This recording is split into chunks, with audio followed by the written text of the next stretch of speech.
যারা দীর্ঘ সময় ধরে গল্প শুনতে চেয়েছেন, শুধু তাদের জন্য গত কয়েকদিনের গল্পগুলো একসাথে করে আপলোড করছি আজকের ভিডিওটিতে।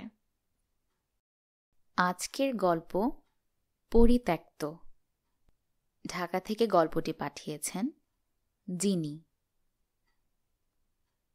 ভর দুপুরে আধ ঘন্টা দাঁড়িয়ে থেকেও যখন বাসের দেখা পেলাম না, তখন ইচ্ছা হচ্ছিল বিআরটিসির বাসগুলো সব লাথি মেরে ভেঙে ফেলি। মনে মনে বাসগুলোর 14 গোষ্ঠীর মানিজ্যত উদ্ধার করে যখন সেই বাসেরই জন্য আবার ইতিউতি তাকাচ্ছি, তখন হঠাৎ চোখে পড়ল প্রিমিয়াম বাস কাউন্টার। সেখান থেকে একটা ছেলে এদিকেই তাকিয়ে আছে। খুব চেনা চেনা লাগছে, কিন্তু চিনতে পারছি না। চোখে চোখ পড়তেই ছেলেটি একটু হাসল। বড় বোনের চোখ বাঁচিয়ে আমিও নিজের ঠোঁটে টেনে আনলাম হালকা সৌজন্যের হাসি। হঠাৎ হর্নের শব্দে চমক ভাঙল। বাস এসেছে। ছেলেটির কপাল ভালো, তাকে দেখতে না দেখতেই বাস এসে গেল। বাসের সিটে নিজেকে সমর্পণ করে ভাবতে বসলাম, এই লাকি বয়কে আমি কবে কোথায় যেন দেখেছি। স্মৃতির ফাইলগুলো নাড়াচাড়া করতেই বেরিয়ে এলো। স্মৃতির স্তূপ থেকে বেরিয়ে এলো এক বৃষ্টি ভেজা দিনের স্মৃতি। তখন ক্লাস 9-এ পড়ি। জুলাই মাসের শেষ সপ্তাহ। আমার ষান্মাসিক পরীক্ষা চলছে। সেদিন ছিল আমার পদার্থবিজ্ঞান পরীক্ষা। সারা বছর ফাঁকি দেওয়ার ফলে স্বরচিত পদার্থবিজ্ঞানের সূত্র খাতায় লিখে দিয়ে ভগ্ন হৃদয় নিয়ে স্কুল থেকে যখন বের হলাম, তখন টিপ টিপ বৃষ্টি পড়ছে। কিছু দূর যেতে না যেতেই মুষলধারে বৃষ্টি শুরু হলো। আশপাশে একটা রিকশাও পেলাম না। বৃষ্টিকে চূড়ান্ত অভিশাপ দিতে দিতে কলোনির একটা বিল্ডিংয়ের সিঁড়িতে আশ্রয় নিলাম। হঠাৎ দেখি একটা ছেলে দৌড়াতে দৌড়াতে এদিকেই আসছে। হাতে ছোট বড় কয়েকটা ব্যাগ এবং দারুণ সুন্দর একটা ছাতা। ছেলেটা আমার দিকে ছোট্ট একটা ব্যাগ এগিয়ে দিয়ে হাঁপাতে হাঁপাতে বলল, ব্যাগটা একটু ধরবেন প্লিজ।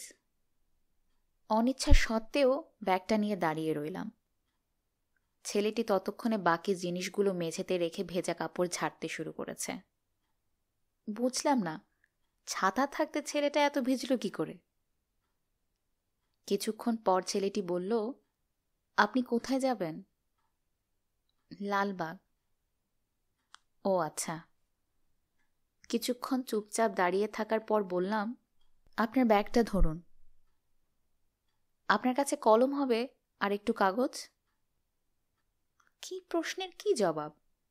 একবার ছেলেটির দিকে অগ্নিদৃষ্টি বর্ষণ করে কাগজ কলম এগিয়ে দিলাম। সেগুলো নিয়ে তরতর করে সে উপরে চলে গেল। আমি তো হতবাক, এ আবার কি! ছেলেটি নেমে এলো কিছুক্ষণ পরই। হাসি মুখে বলল, 1 মিনিট। এরপর আমাকে কিছু না বলেই বৃষ্টির মধ্যে বেরিয়ে গেল। ছাতাও নিল না। মিনিট 5 পর দেখি একটা রিকশা নিয়ে এসেছে। যান, উঠুন। মানে? আপনার জন্য রিকশা ঠিক করেছি, যান। আপনি আমার ঠিকানা জানেন? আপনার সব জানি, আপনিও জানবেন। এখন রিকশায় উঠুন, আপনার দেরি হয়ে যাচ্ছে। খুব অবাক হলাম, কিন্তু কিছু না বলে রিকশায় উঠে বসলাম। রিকশা চলতে শুরু করেছে। এমন সময় দেখি ছেলেটির ছাতার ছোট্ট ব্যাগটা আমার পায়ের কাছে। আশ্চর্য তো, এসব কি ছেলেটা ইচ্ছা করে দিয়ে গেল নাকি? ব্যাগটা তুললাম। ভেতরে একটা বড় কার্ড, ছোট্ট একটা চিরকুট এবং একটা চিঠি। কার্ডের ওপর লেখা, ফর সামওয়ান ভেরি স্পেশাল। আমি আবার ভেরি স্পেশাল হলাম কবে? ছেলেটা পাগল নাকি? চিরকুটটা পড়লাম। তাতে লেখা, তাড়াহুড়ো করে লিখছি, পাঠোদ্ধার করতে একটু কষ্ট হবে, সেজন্য সরি। এসব দেওয়ার জন্য সেই স্কুল থেকে আপনার পিছু পিছু ঘুরছি। খোদা যে এমনভাবে সুযোগ মিলিয়ে দেবে তা ভাবিনি। আপনি কি খুব অবাক হচ্ছেন? ভাববেন না, চিঠিটা পড়লেই সব সংশয় কেটে যাবে। ইতি আমি। এরপর চিঠিটা খুললাম। প্রিয় জিনি, আপনি আমাকে চেনেন না, কিন্তু আমি আপনাকে চিনি। অনেকদিন আগে থেকেই চিনি, আর আপনাকে দেখার পর থেকেই মন প্রাণ দিয়ে ভালোবাসি। কিন্তু আপনার রগচটা স্বভাবের কথা জানি বলেই কথাটা বলার সাহস পাচ্ছিলাম না। এ নিয়ে বহুদিন থেকেই অন্তর্দ্বন্দ্বে ভুগছি।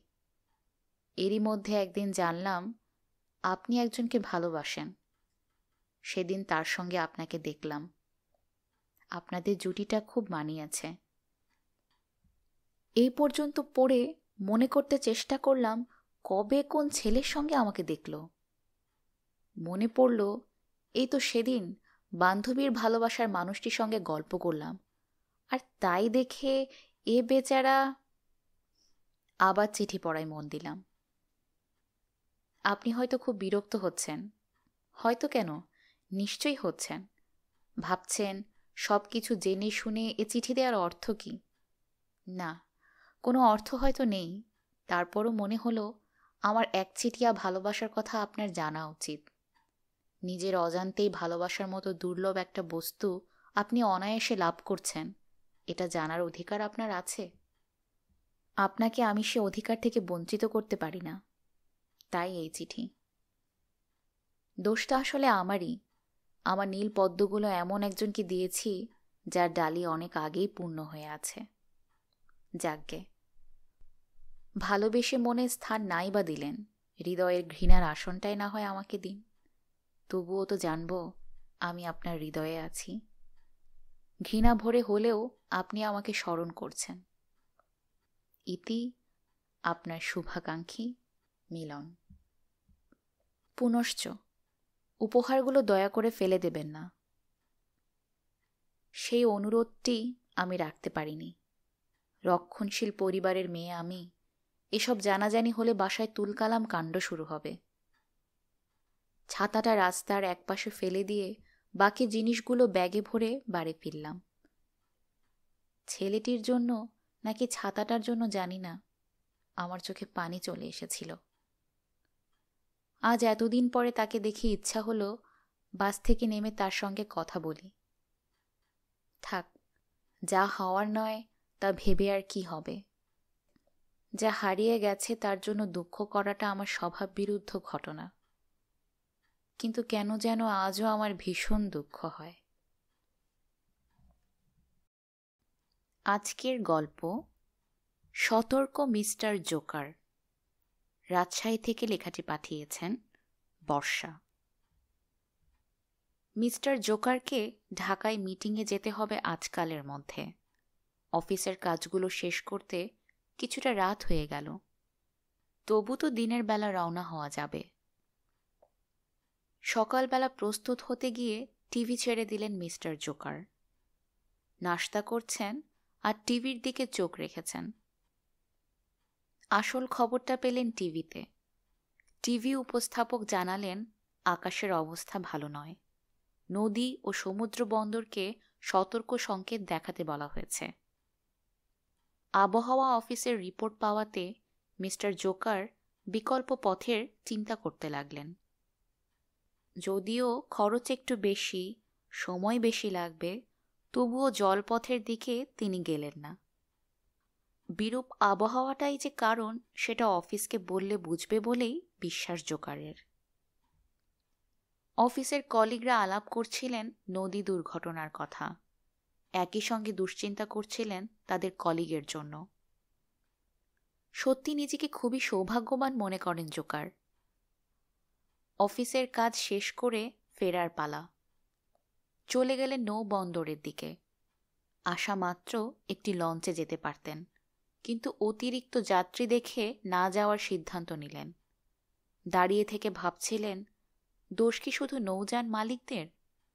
সাধারণ মানুষ একটু সচেতন হলেই তো অতিরিক্ত যাত্রীদের কারণে নৌযান ডোবে না। মিস্টার জোকার যে নৌযানে উঠলেন তাতে তুলনামূলকভাবে কম যাত্রী। যানের মোটামুটি এক কোণের দিকে দাঁড়িয়ে আছেন। হঠাৎ খেয়াল করলেন পরনের কাপড়গুলো বিরক্তিকর। তাড়াতাড়ি বাথরুমে গিয়ে তা পাল্টে ফেললেন। বাথরুমের ভেতর ঢুকলে বমি আসার জোগাড়। তবুও সে বাথরুমে ঢুকে কাপড় বদলালো, কারণ নৌযান দুর্ঘটনায় যদি পড়ে তাহলে হালকা কাপড়গুলো সাঁতার কাটতে এবং উদ্ধার পেতে সাহায্য করবে। পাশে যাত্রীদের দিকে তাকাতেই দেখতে পেলেন একজন ভদ্রমহিলা তার ছেলে মেয়ে নিয়ে বসে আছেন। একটা ছেলে সামান্য দূরে চলে গেছে, সম্ভবত মা তা খেয়াল করছেন না। এখন কিছু ঘটলে নিশ্চয়ই মা তাদের বাচ্চাদের রক্ষা করতে সমস্যায় পড়বেন। নিজের সন্তানরা সঙ্গে না থাকায় পরের সন্তানকে কাছাকাছি রাখার জন্য ছেলেটাকে কাছে ডাকলেন মিস্টার জোকার। গল্প করতে করতে সময় পার হয়ে যাচ্ছিল।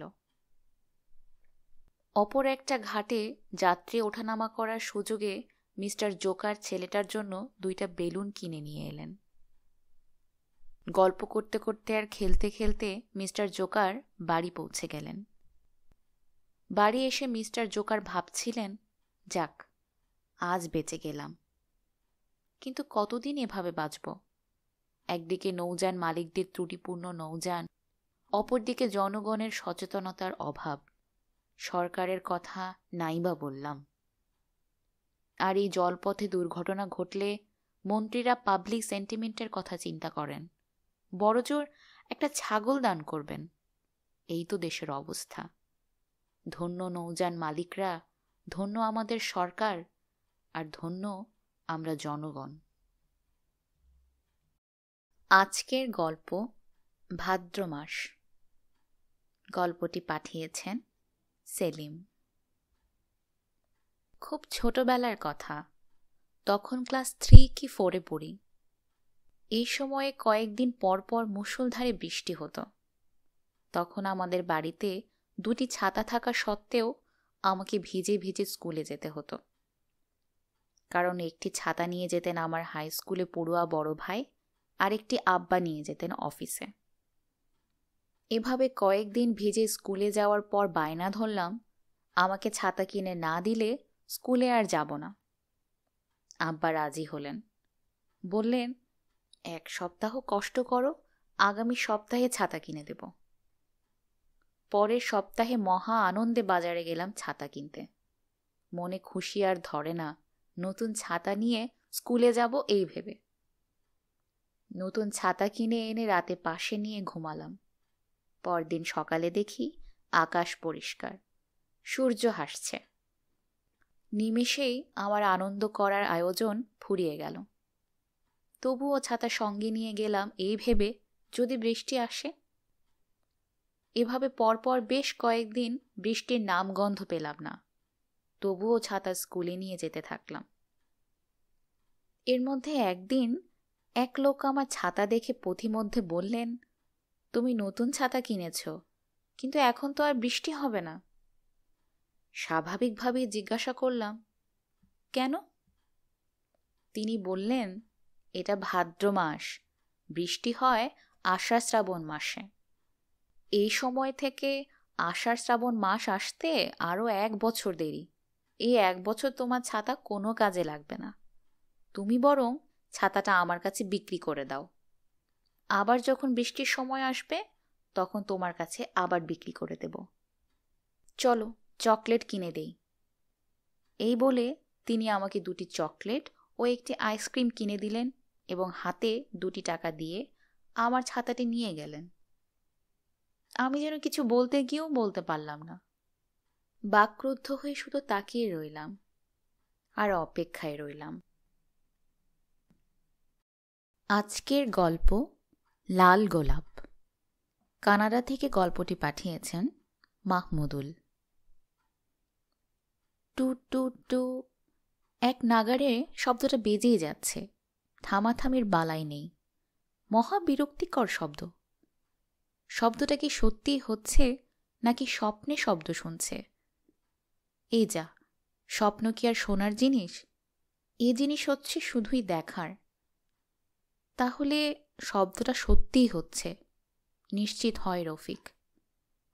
আগের মতো চোখ বন্ধ রেখেই উষ্ণ পশমি লেপের নিচ থেকে বাম হাত বের করে শিওরের কাছ থেকে আসা শব্দের উৎস হাতড়ে খোঁজে, পেয়েও যায় সঙ্গে সঙ্গে। বাটনে চাপ দিতেই আওয়াজ বন্ধ হয়ে যায়। আহ, কি শান্তি! এই ঘড়ি জিনিসটা, না, ঘড়ি না, ঘড়ি থেকে শব্দ করে অ্যালার্ম বাজানোর আইডিয়াটা যার মাথা থেকে এসেছে তার গালে 40 জুতা। কেন রে ভাই, ঘুম ভাঙানোর জন্য যন্ত্রের সাহায্য কেন? প্রকৃতি তো অ্যালার্ম সেট করেই রেখেছে। মোরগের ডাক, পাখির কুহুতান, ভাঙা বেড়ার ফাঁকফোকর গোলে বেফাঁসে ঢুকে পড়া সূর্যের চিকন সতেজ আলোকরশ্মি, অথবা শয্যাসঙ্গিনীর কোমল হাতের মৃদু ধাক্কা।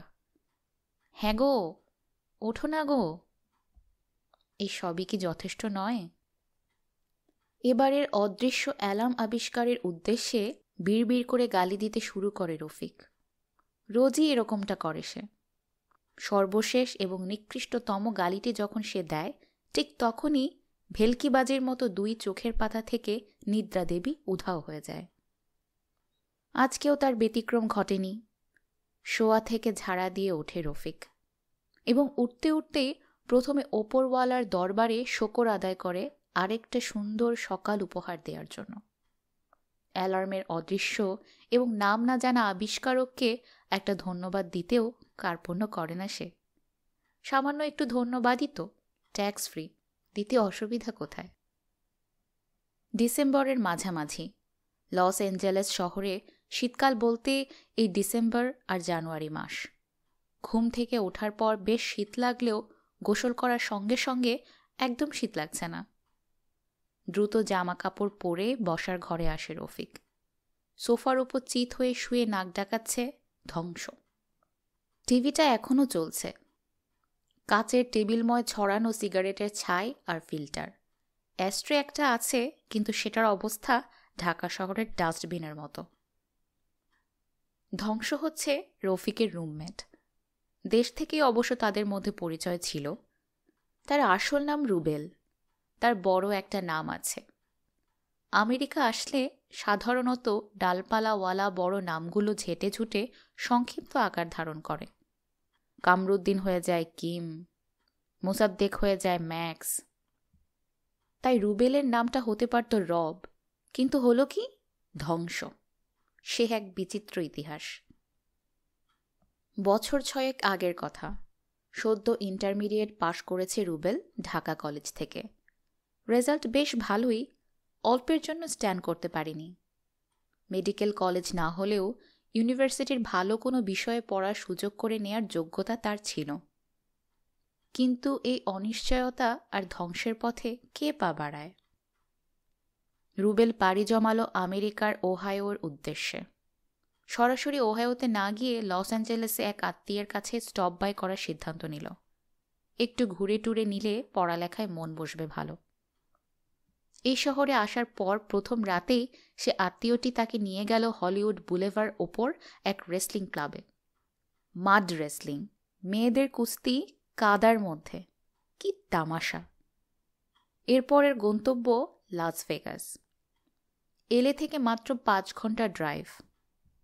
চোখে ছানি পড়ে যাবার মতো আলোকসজ্জা, প্রায় নগ্ন উন্নত বক্ষা কামক রমণীদের হাতছানি, ক্যাসিনোর স্লটিং মেশিন থেকে মুদ্রার ঝনঝনানি, মুফতে বিয়ার অথবা হার্ড লিকার।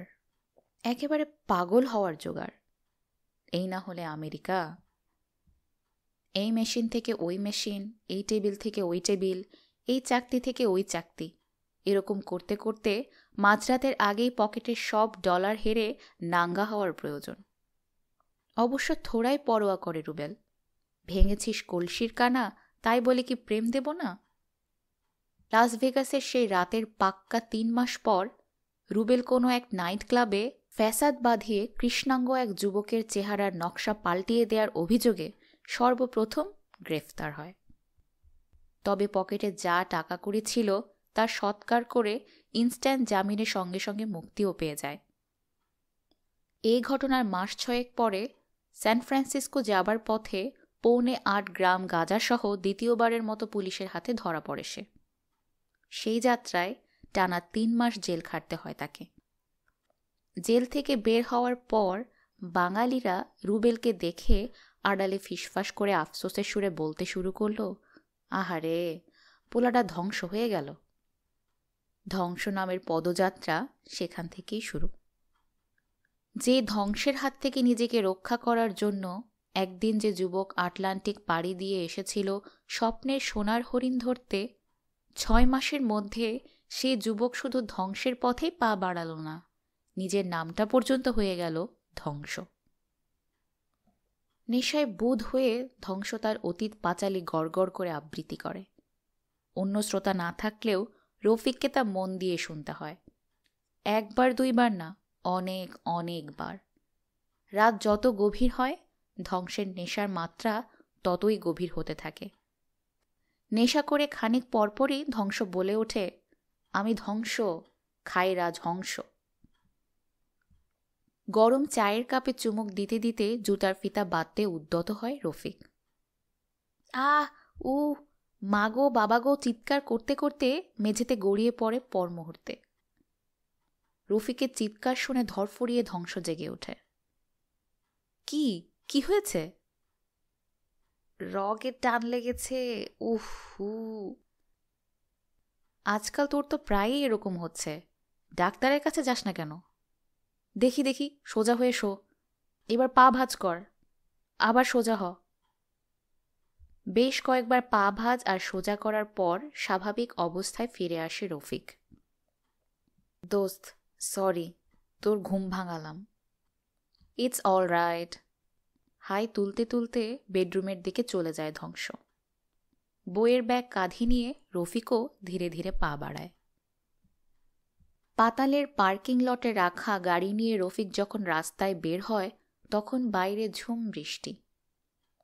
বৃষ্টি তার খুব প্রিয়, কিন্তু বৃষ্টির মধ্যে গাড়ি চালানো মোটেই সুখকর নয়। সুখকর না হলেও কিছু করার নেই। ইচ্ছা থাকলে উপায় হয় কথাটা একেবারে 100 ভাগ ডাহা মিথ্যা। এই এখন যেমন রফিকের ইচ্ছা করছে গাড়িটা রেখে অন্য কোনো উপায়ে, যেমন ধরা যাক ট্যাক্সি করে ক্লাসে যেতে। ইচ্ছা তো হচ্ছে, কিন্তু উপায়? পকেটে আছে মাত্র $2। সামনের উইন্ডশিল্ড ক্রমে ঝাপসা হয়ে আসছে। এক হাতে ড্রিফস্টার আর সেই সঙ্গে ক্যাসেট প্লেয়ার অন করে দেয় রফিক। দেবব্রত বিশ্বাসের ভরাট কণ্ঠে রবীন্দ্রসঙ্গীত বেজে ওঠে। তোরা যে যা বলিস ভাই, আমার সোনার হরিণ চাই। বাহ, রবীন্দ্রনাথের সঙ্গে তো তার বেশ মিল আছে। রবীন্দ্রনাথও তার মতো আমেরিকায় এসেছিল নাকি? আজ থেকে 100-150 বছর আগেও কি মানুষ সোনার হরিণ ধরতে চাইতো? চাইতো, চাইতো, নিশ্চয়ই চাইতো। 100 বছর কেন, 500 বছর অথবা 1000 বছর আগেও চাইতো। হয়তোবা আজ থেকে 5000 বছর আগে রফিকেরই মতো কোনো এক যুবক সোনার হরিণ ধরার স্বপ্ন দেখত। তখন আমেরিকা ছিল না, কিন্তু ছিল অন্য কোনো দেশ, অন্য কোনো সভ্যতা। রফিক আজকে উচ্চশিক্ষা নিতে বিদেশ এসেছে। সে যুবক হয়তোবা অন্য কোনো লক্ষ্যে বিপদসংকুল পথ পাড়ি দিয়েছিল। যুবকের হয়তো অন্য কোনো অভিলাষ ছিল। সে সময়ে তার জন্য সেটাই ছিল সোনার হরিণ। সেই সোনার হরিণ ধরার জন্য সে হয়তো ছুটেছে দিন রাত। ছুটতে ছুটতে একসময় হয়তো হাতের নাগালে এসে গেছে সেই হরিণ। তবে ধরার পর সে বুঝতে পেরেছে তা সোনার হরিণ নয়, অন্য ধাতুতে গড়া। আবার দে ছুট। এভাবে ছুটতে ছুটতে কখন যে সময় ফুরিয়ে এসেছে তা বুঝতে পারেনি সে। 1000 বছর আগে তৈরি হওয়া সেই ছুটে চলা পথ আজও আছে, শুধু পরিবর্তন হয়েছে পারিপার্শ্বিকতার। রফিকও ছুটছে সেই সোনার হরিণ ধরতে। পারবে কি সে? হয়তোবা না, তবুও ছুটতে তাকে হবেই। না ছুটলেও তাকে এখন হাঁটতে হবে। পার্কিং লট থেকে ক্লাস পর্যন্ত ব্যাগ কাঁধে, মাথার ওপর ঝুম বৃষ্টি। লেকচার আর ল্যাব শেষ করতে করতে সন্ধ্যা পেরিয়ে যায়। ঘরে ফেরার সুযোগ হয় না রফিকের, সরাসরি কাজে চলে আসে। শুক্রবার এবং শনিবার সন্ধ্যা 6টা থেকে পরদিন ভোর 6টা পর্যন্ত এক 7-Eleven-এ কাজ করে রফিক। এই কাজের টাকা দিয়েই থাকা খাওয়ার খরচ, পড়ালেখার খরচ তাকে চালাতে হয়। চলতে কি আর চায়, তবুও চালাতে হয়। ছোটবেলায় গ্রামে দেখা এক লোকের কথা মনে পড়ে রফিকের। লোকটার নাম মতিখা। অভাব অনটনে মলিন জীর্ণ যায় যায় দিন দশার এক লোক। শত তালি দেয়া হাফ হাতা নোংরা গেঞ্জির ওপর দিয়ে মতিখার শরীরের সবকটি হাড় এক এক করে গোনা যেত। লোকটা গরুর গাড়ি চালাতো। মনিবের চেয়ে গরুগুলোর অবস্থা ছিল আরও করুণ। মাল বোঝাই করে মতিখার গাড়ি সড়ক দিয়ে ক্যারক্যার করে চলত। চলতে কি আর চায়? ক্ষণে ক্ষণে মতিখা চিৎকার দিয়ে উঠত, হাট হাট। বর্ষার দিনে কাদা পাকলায় রাস্তাঘাট মাখামাখি। এরই মধ্যে কখনো কখনো মতিখার গাড়ির চাকা কাদার মধ্যে আটকে যেত। যথারীতি মতিখার হুঙ্কার। কঙ্কালসার গরু দুটোর পিঠে বাড়ির আঘাত। সপাং সপাংয়ের জায়গায় ঘটাং ঘটাং। অবলা হলেও গরু দুটো মতিখার মতিগতি ভালোভাবেই বুঝত। তাই তারাও প্রাণপণ চেষ্টা চালাত এবং সেই সঙ্গে হাম্বা হাম্বা ডাকত। হাঁকডাক শুনে আশপাশের লোকজন ছুটে এসে আটকে পড়া চাকা ধরে ধাক্কা দিত। এমনই কোনো এক বর্ষায় মতিখার প্রাণপ্রিয় দুই গরুর মধ্যে অপেক্ষাকৃত দুর্বল গরুটি ইহজগতের পাট সাঙ্গ করে পরপারে পাড়ি জমিয়ে হাঁপ ছেড়ে বাঁচল। সন্তানতুল্য গরুর শোকে পাথর মতিখা দিন 15 পরে নিজে একই পথে যাত্রা করল। মতিখার 40 ভোজটা হয়েছিল জীবিত গরুটার সদ্ব্যবহার করে। মতিখার তো তবুও একটা গরু ছিল, পাড়াপড়শি ছিল, কিন্তু রফিকের তাও নেই। আজকে যদি সে মারা যায় তাহলে কার এত ঠেকা পড়েছে লাশ নিয়ে ছোটাছুটি করার? গরু জবাই করে 40 তো দূরের কথা, মুরগি জবাই করেও কেউ 40 করতে আসবে না। তবু কি আর করা, সোনার হরিণ তো তাকে ধরতেই হবে। কাজের ফাঁকে ফাঁকে এসব আবোল তাবোল ভাবে রফিক। ক্রেতা আসে যায়, এটা কেনে তো ওটা ফেরত দেয়। সময়ের ঘোড়া ঘড়ি হয়ে রাসহীন ছুটে চলে। সন্ধ্যা গড়িয়ে রাত হয়, রাত হয় গভীর, আরও গভীর। 11টা, 12টা, 1টা, 2টা। 2টার পর বিয়ার বিক্রি বন্ধ। ক্ষণিকের জন্য হলেও নীরবতা নেমে আসে। চেয়ারটা টেনে একটু বসে রফিক। বসার সময় পকেটে ভাঁজ করা কাগজের অস্তিত্ব টের পায়। মনে পড়ে লতার চিঠির কথা তখনই। সেই কাল থেকে পকেটে চাপা পড়ে আছে, পড়ার সুযোগ হয়নি। লতা, মাধবী লতা। শত ব্যস্ততা আর ক্লান্তির মধ্যে যার কথা ভাবলেই খুব ভালো লাগায় ভরে ওঠে ভেতরটা। জীবন চলার অলিগলির নোংরা পুঁতিময় আবর্জনা নিমেষে উধাও হয়ে যায়। অন্ধকারের বুক চিরে হঠাৎই আলো ঝলমলিয়ে ওঠে রফিকের পৃথিবীটায়। খামের ওপর ঝকঝকে মুক্তার মতো হস্তাক্ষরে রফিকের নাম ঠিকানা লেখা। খুব যত্ন করে খামের এক পাশটা ছিঁড়ে চিঠিটা চোখের সামনে মেলে ধরে সে। বেলি ফুলের মিষ্টি সুবাস বাতাসে তরঙ্গায়িত হয়ে রফিকের নাসিকার অন্ধ্রে প্রবেশ করে। লতার খুব প্রিয় বেলি ফুল। প্রতিটি চিঠিতেই এরকম বেলি ফুলের গন্ধ মাখা থাকে। চিঠি পড়তে শুরু করে রফিক। মহামানব, সরি সরি সরি। 3 বার সরি বললাম। এই যে কান ধরলাম, আর কখনো এমনটি হবে না, প্রমিস। খুব গোস্বা হয়েছ না? মহামানবরা কি কখনো কারো উপর রাগ করে? কি করব বলো, আমার মন চায় তোমার সঙ্গে সারাক্ষণ ফোনে কথা বলি, কিন্তু এটা তো আমাদের বাসার ফোন না। সেদিন যখন তোমার সঙ্গে ফোনে কথা বলছিলাম তখন ওই বাসার ভাবি দরজার সামনে দাঁড়িয়ে বারবার ইঙ্গিতে ফোন রাখতে বলছিলেন। তার হাজব্যান্ড নাকি চিটাগাং থেকে ফোন করবেন। হিংসা, বুঝলে না? হিংসা। পৃথিবীতে একজন মেয়ের সবচেয়ে বড় শত্রু হচ্ছে আরেকজন মেয়ে। মেয়েজাত বড় বজ্জাত। তোমার এই কথাটার সঙ্গে আমি 99 ভাগ একমত। 99 ভাগ কেন? কারণ হচ্ছে মেয়ে লোক জাতি বজ্জাত শুধু তোমার মাধবী লতা বাদে। 100 - 1 = 99। কি ঠিক বলিনি মহামানব? এই মুহূর্তে আমি কোথায় আছি বলো তো? বলতে পারবে না জানি। 7 দিন হলো আমরা সব ভাই বোন মিলে গ্রামের বাড়িতে এসেছি। খুব মজা করলাম এই কয়েকদিন। আমাদের বাড়িতে এখনও ইলেকট্রিসিটি আসেনি। আমার বাবা ইচ্ছা করেই আনেননি। বিজলি বাতিতে নাকি গ্রামের গ্রামত্ব নষ্ট হয়ে যায়।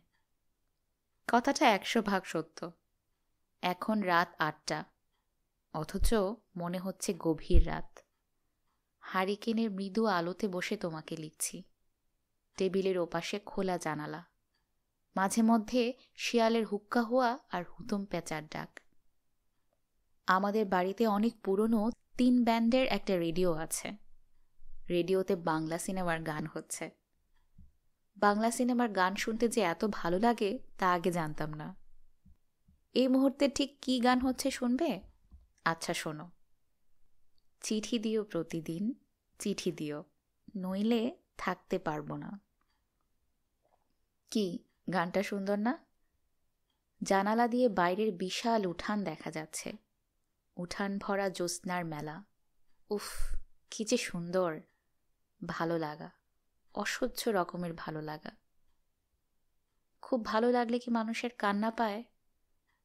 আমার ভীষণ কান্না পাচ্ছে। আমি এখন কাঁদব। মাধবীলতা। খুব যত্নের সঙ্গে ভাঁজ করে বুক পকেটে চিঠিটা রেখে দেয় রফিক। সেই সঙ্গে সিদ্ধান্ত নেয় দেশে যাবে সে। সোমবারের সবগুলো ফাইনাল পরীক্ষা শেষ। মঙ্গল বড়জোর বুধবারের মধ্যে। ক্রিং ক্রিং ক্রিং ফোনের আওয়াজে রফিকের চিন্তা বাধাগ্রস্ত হয়।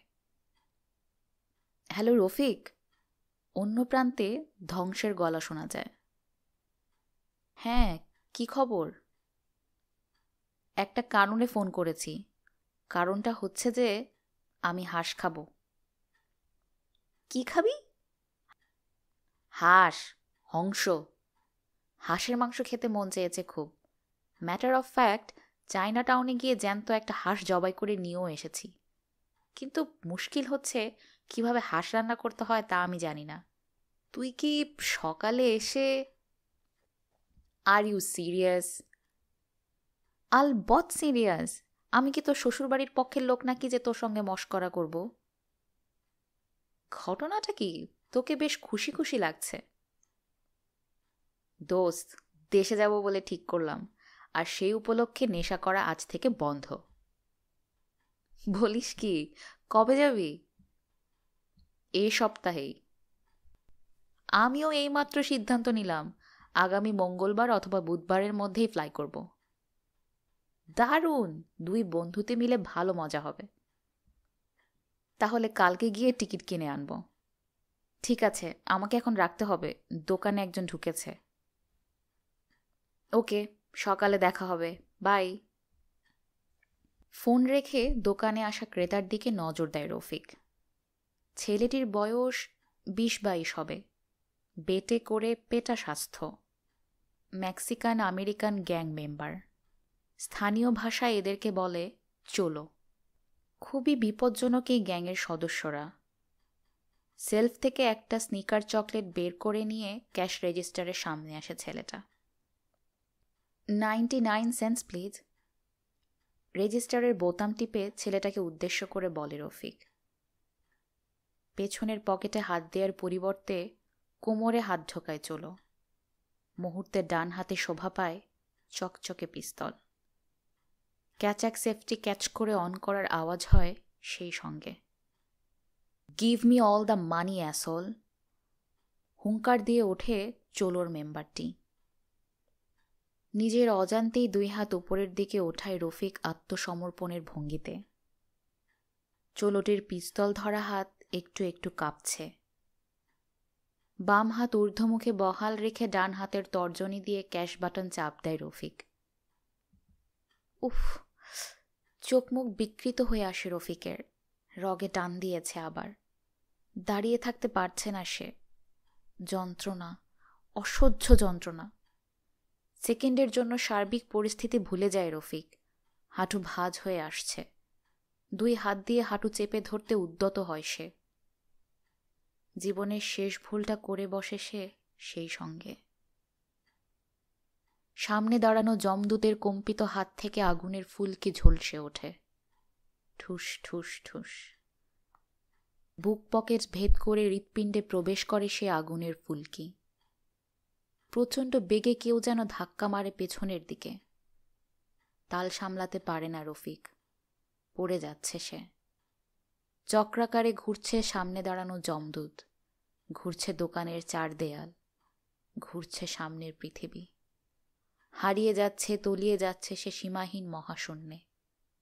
বুক পকেটে মাধবীলতার চিঠি। মাধবীলতা তার জন্য অপেক্ষা করছে। কত কথা যে বলার ছিল মেয়েটাকে। বুক পকেটের চিঠিটা হাতড়ে ফেরে রফিক। অনন্তকাল লেগে যায় বুক পকেট খুঁজে পেতে। এ কি, চিঠি কোথায়? চিঠিটা যেখানে ছিল সেখানে ফুটে আছে টকটকে এক লাল গোলাপ। গোলাপের সিক্ত পাপড়িগুলো ধীরে ধীরে দিগন্ত অভিমুখে প্রসারিত হয়। সেই দিগন্তে দেখা যায় ছুটে চলা এক চপলা হরিণ, সোনার হরিণ। এই তো সেই সোনার হরিণ। জগৎ জুড়ে আধার নামার পূর্বক্ষণে হাত বাড়ায় রফিক, কিন্তু ধরতে পারে না।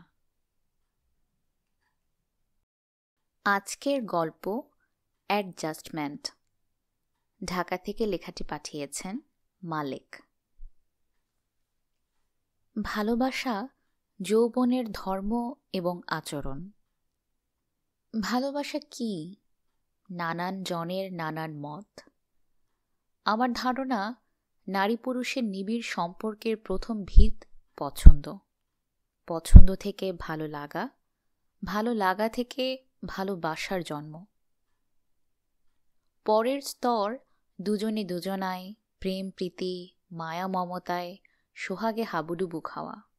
বিয়ে শেষ হলে নতুন গল্পের সূচনা, নচেত দুঃখ কষ্ট বঞ্চনায় দেবদাস।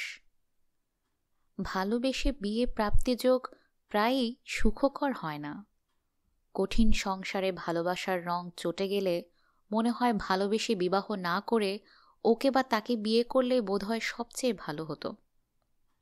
এছাড়া বিবাহিত জীবনে অ্যাডজাস্টমেন্টের অভাবে ছন্দপতন ও বিপর্যয় ঘটে। এই ছন্দপতনের ঘটনাগুলোর সঙ্গে যোগ হয় ব্যক্তিত্বের সংঘাত, চরিত্রে অবিশ্বাস, আর্থিক অনটন, শাশুড়ি বউয়ের গরমিল, যেটা বাঙালির চিরন্তন সমস্যা ইত্যাদি। ব্যতিক্রমও আছে। ভালোবাসার গল্প বলতে গিয়ে অভিজ্ঞতার আলোকে আমার কিছু বাস্তব ঘটনা তুলে ধরছি। আমার চাচাতো বোনের ছেলে হ্যান্ডসাম রফিক কলেজের এক ফাংশনে কবিতা আবৃত্তি করেছিল, আর সেখানে রূপা গেয়েছিল গান। প্রথম সাক্ষাতেই পছন্দ, ভালো লাগা ও ভালোবাসায় দুজনেই হাবুডুবু খায়। প্রেমকালীন প্রতিজ্ঞা বজায় রাখতে মা বাবার পছন্দের পাত্রের সঙ্গে বিয়ের ঠিক আগের দিন রূপা পালিয়ে আসে। রফিকের কয়েকজন বন্ধু বান্ধবের সহায়তায় কাজী অফিসে গিয়ে বিয়ে করে এবং অনিশ্চয়তায় ঢাকায় না এসে ব্রাহ্মণবাড়িয়াতেই সোজা শ্বশুর বাড়ি চলে যায়।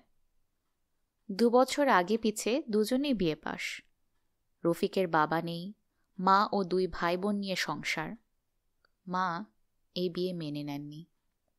কেবলই বলেন, এক কাপড়ে চলে এসেছে, মা বাবা কোনো খোঁজ খবর নেন না, এই বউ সংসারে অলক্ষ্মী। এদিকে 1 বছরের মাথায় রূপার একটি মেয়ে হয়েছে। শাশুড়ি ও ননদ অসন্তুষ্ট।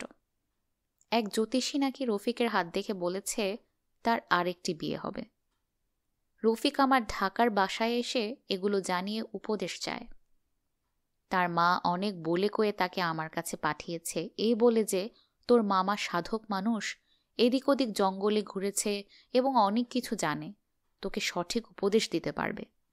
তুই এই বউ রাখবি কি রাখবি না? বুঝলাম রফিকের সংসারে মহা সমস্যা ও সংকট বিরাজমান। 30 বছরের স্বল্প জ্ঞানী একজন শৌখিন হস্তরেখাবিদ হিসেবে রফিকের হস্তের রেখাগুলো দেখে বললাম, বিয়ে তোমার একটাই এবং তা হয়ে গেছে। সে বলল, তবে ওই জ্যোতিষী কি ভুল বলেছে? হ্যাঁ, অনেকটাই ভুল। হাতে বুধ গ্রহে 2টি রেখা থাকলেই 2টি বিয়ে হয় না। এর গভীর অর্থ এবং ভিন্নতাও আছে। হ্যাঁ, একটি ব্যাপার জেনে রেখো, ভালোবাসার বিয়েতে দুজনের পেছনে ব্ল্যাক পাওয়ার অর্থাৎ দুষ্টচক্র খুব বেশি লেগে থাকে।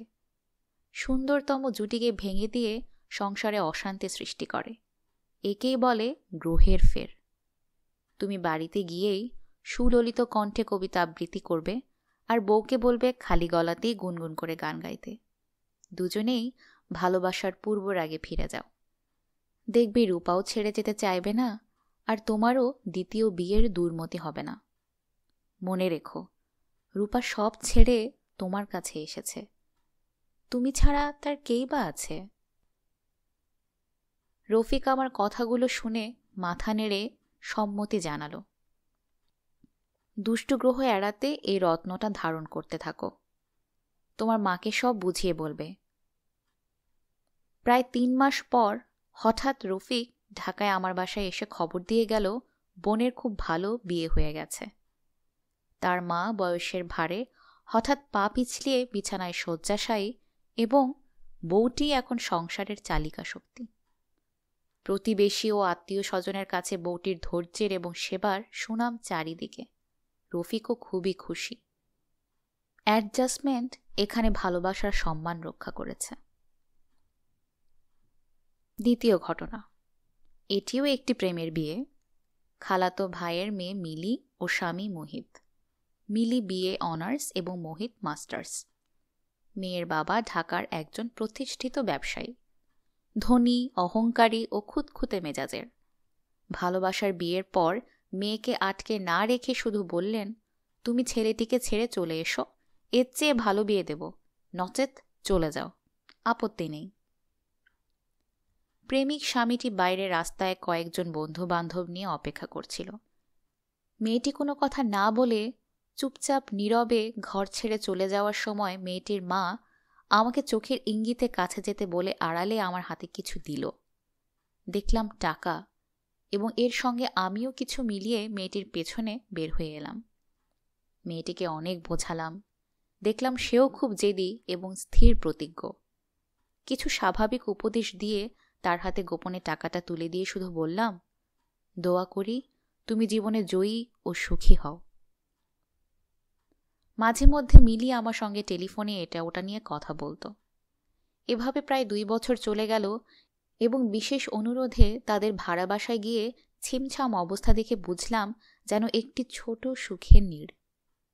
মিলি সংক্ষেপে বলল, বাড়ির মালিক এখানকার স্থানীয় প্রভাবশালী এবং খুবই ভালো, বিধায় তার সম্মতিতেই প্রথমে ব্যাচ টিউশনি এবং সংক্ষিপ্ত ট্রেনিংয়ের পর 2 রুমের একটিতে বিউটি পার্লার। একটি এনজিও অফিসে রফিক চাকরি পেয়েছে এবং নিজের কর্মদক্ষতায় সম্প্রতি একটি প্রমোশনও পেয়েছে। আমি কেবল টিউশনি, পার্লার ও সংসারে যাবতীয় কাজকর্মের শৃঙ্খলা নিয়ে ব্যস্ত থাকি এবং অবসরে ভালো নোট লেখালেখি ও ফটোস্ট্যাট করি। ওর দেশের বাড়ি থেকে শাশুড়ি কয়েকবার এসেছিল, খুবই ভালো। আমিও কয়েকবার গেছি। সে দেশের সহায় সম্পত্তি ওর বর্ণনার চেয়েও বাস্তবে দেখলাম অনেক বেশি। তাই ওর ওপর আমার বিশ্বাস ও আস্থা আরও বেড়ে গেছে। ব্যাচে দিনের বেলায় মেয়েদের আমি এবং সন্ধ্যার পর ছেলেদের সে পড়ায়। ওর অসুবিধা হলে আমি চালিয়ে নেই। বিয়ের পর গত 2 বছর আমরা ফ্যামিলি প্ল্যানিং করে চলেছি এবং আরও 2 বছর চলব। এরই মধ্যে আমাদের সেভিংসের টাকা থেকে জমি কিনে জায়গাটিতে মাটি ভরাট করে কয়েকটি ঘর তুলে ভাড়া দিয়ে দিব এবং সেই ভাড়ায় এই বাসার ভাড়া কভার হয়ে যাবে। উপার্জন এবং সেভিংসই আমাদের বর্তমান লক্ষ্য। আমাদের মধ্যে অহেতুক কোনো ভুল বোঝাবুঝি, তর্কাতর্কি, রেষারেষি, রাগারাগি এগুলোর নামগন্ধও নেই। আমরা বিয়ে বার্ষিকী খুবই আন্তরিকভাবে পালন করে থাকি। ওই দিন ছুটি নেই এবং আমি কাজ বন্ধ রাখি। ক্যাম্পাসে যাই, ঘোরাফেরা করি, দুপুরে বাইরে খাই, খুবই আনন্দ লাগে। খালুজান, আপনিও ভালো হাত দেখেন, তাই আমারটাও একটু দেখে একটি গ্রহরত্ন দিলে খুশি হব। হাসতে হাসতে বললাম, তাহার তোমাদের লাগবে না, কারণ তোমাদের পেছনের দুষ্ট গ্রহ এমনিতেই অনেক দূরে সরে গেছে এবং সবচেয়ে বড় গ্রহরত্ন হল তোমাদের ভালোবাসার সেতুবন্ধন, অ্যাডজাস্টমেন্ট। তোমাদের দুজনের ভালোবাসার রং পাকা, অ্যাডজাস্টমেন্ট দিয়ে ঝালাই করা। ফেরার পথে মনটা আমার প্রশান্তিতে ভরে গেল। এই দুটি ঘটনা ভালোবাসা ও প্রেম করে বিয়ে করে সংসার করার গল্প।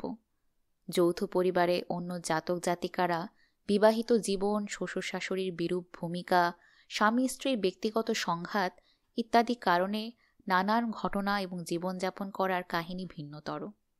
এছাড়া জাতক জাতিকাদের পরকীয়ায় লিপ্ত হওয়ার কাহিনী আরও চমকপ্রদ।